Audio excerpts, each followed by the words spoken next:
Arteterapia je alternatívna nefarmakologická terapia, ktorá je založená na skúsenostiach s využitím umenia ako spôsobu sebavyjadrenia a komunikácie.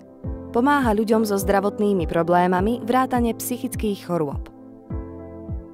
Zahŕňa rôzne metódy, ako je hudba, vizuálne umenie, pohyb, tanec, dráma a divadlo a tiež písanie. V terapii sa často používa viac ako jeden typ metódy. Arteterapia je navrhnutá tak, aby podporovala tvorivé vyjadrenie. Práca s arteterapeutom v malej skupine alebo individuálne môže poskytnúť novú skúsenosť so schizofréniou a pomôcť vyvinúť nové spôsoby vo vzťahu k iným. Arteterapia dokáže byť alternatívou pre ľudí so schizofréniou, ktorí majú problém s verbálnou komunikáciou a sociálnym kontaktom a môže im pomôcť vyjadriť svoje pocity.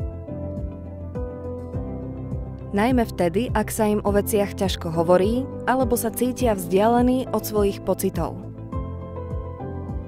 Môže im tiež pomôcť vyrovnať sa s traumatickými udalosťami z minulosti, ktoré mohli prispieť k ich nezvyčajným zážitkom. Účelom arteterapie je povzbudiť ľudí vyjadriť svoju kreativitu, sebadôveru, potrebu a potešenie z interakcie s ostatnými.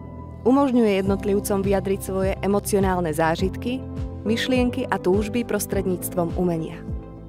Ľuďom so schizofréniou pomáha ovládať svoje typické myslenie a vnímanie a lepšie porozumieť symptómom, ako sú halucinácie alebo bludy.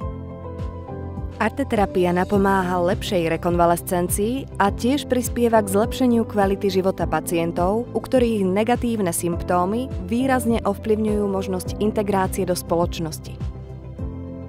Terapeuti, pacienti a ich blízky ju považujú za pozitívnu a užitočnú intervenciu.